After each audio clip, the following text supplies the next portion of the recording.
Okay, good. Okay, so go ahead and just give your name. Oh, okay.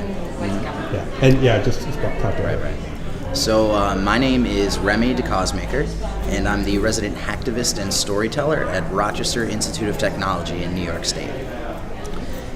Excellent. And so what's your relationship with OLPC? Well, I actually happened into OLPC through working on open source campaigns with the Fedora project. I was spending some time in Boston, and some of the engineering team in Fedora, they said, hey, we've got some XOs if you want to try and test them or use them at school. So I picked up an XO at FudCon Toronto in 2008. Was the first time that I got a hold of an XO. And then from there, I was developing a lot in Python, so it fascinated me that Sugar and everything pretty much in the Sugar land is written in Python. So as a developer and a big fan of Python, the XO was like a native environment that I could dive into personally. And then from there, when I went to Rochester and became a part of the fellowship program there, my job was to coordinate students working on academic projects and internships and co-ops, focusing on deploying activities on the XO. So that was sort of how I got involved with the OLPC project, and since then we've done a number of hackathons at OLPC headquarters in Boston. We brought out Walter Bender as part of our Dean's Lecture Series at RIT last year, so that was a great opportunity for our local community to see sort of some of the things that happen at OLPC and hear it sort of right from the horse's mouth, if you will. And now, I was invited out here by Adam Holt to come and give a panel discussion, and that was a success we just got done with, and looking forward to continuing that conversation with a lot of the people here. Okay. You want to take over? No. Okay. Let's see. Have you actually seen any of the kids with the XOs, or have you been primarily like outside of that spectrum? So we don't do necessarily deployments at RIT. The kids that we do work with are generally elementary school students in the local areas or the surrounding areas who are like, say, like a student wrote a game for math, like Fortune Hunter is one of the games that was developed. So John Machino would take his XO to a classroom of 5th grade students and say, okay, you guys try and use this and see what happens, and give me feedback about the interface or what you think would be cool or what doesn't work, and just seeing the students use it, I mean, it's incredible. I actually had a XO as my primary machine for a while when I had my laptop die for a few months. So by using it myself and carrying it around, I realized like what kind of banner and what kind of association that the kind of awareness and visibility that OLPC has, and how valuable that is to someone who works in the movement, because open source and free software and free information and free culture are sort of these sort of inaccessible things for folks who are not technically minded, generally speaking.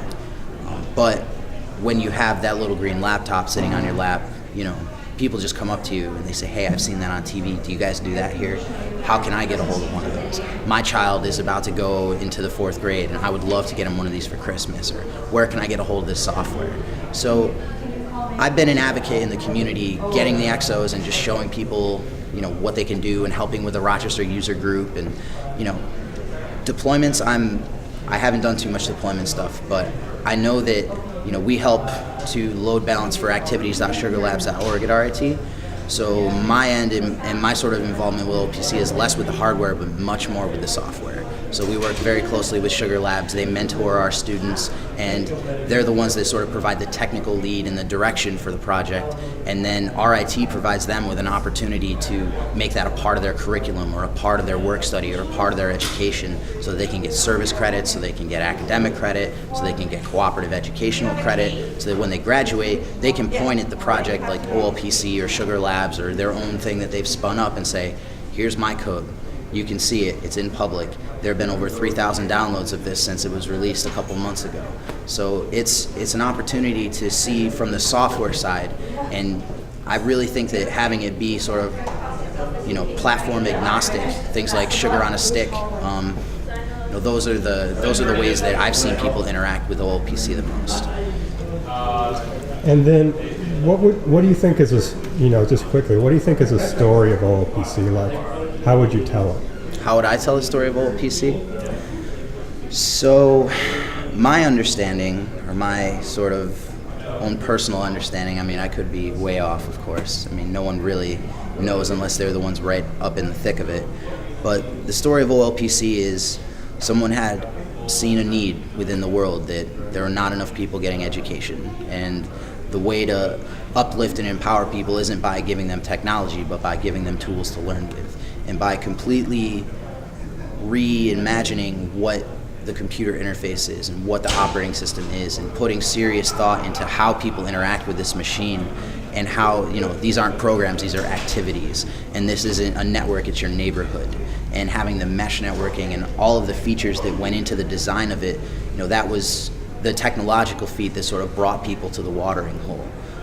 And when Negroponte and the folks at the UN sort of picked it up as a campaign, I mean, that brought it from, just a good idea to something that was really huge. And most of the people who were deploying Sugar and running it on the XOs, it was a small group of engineers. And they were way overworked and way over their head. And the fact that they even made it as far as they did is something that's very miraculous. And now, you can see that OLPC has changed so much, not just like students being educated, but now, arguably netbooks wouldn't even exist if the XO wasn't released. And now they're starting to move into the tablet world, and you see other people starting to produce affordable technology. I just saw an article on Wired.com the other day about, providing great technology for reasonable prices in the third world country is like a viable business model. And most people who are doing that kind of stuff, this predates the microfinance Nobel Prizes, and this predates a lot of the sort of outreach that is considered, sort of popular in the Western culture, reaching out to the third world and the developing countries. So I think that, the XO and the OLPC project, when they had the split between OLPC and Sugar Labs, that was probably one of the most salient points in the history of the project. And from there, I think that, as someone who looks at, a laptop, even if it costs $200, that's still, even where I'm from in a small rural town, that's prohibitively expensive. So being able to offer the software, even if you can't get a hold of the laptop, is something that's, again, revolutionary, and is one of the best ways I can think of to share the knowledge, because that information and that platform is the most valuable thing, not necessarily, the record-breaking power efficiency of the screens, even though that's an amazing accomplishment in and of itself. So, yeah, Sugar. Okay. Sweet. Okay, let's get it closer to the hands up again, the thumbs up again. Okay, cool. Hey.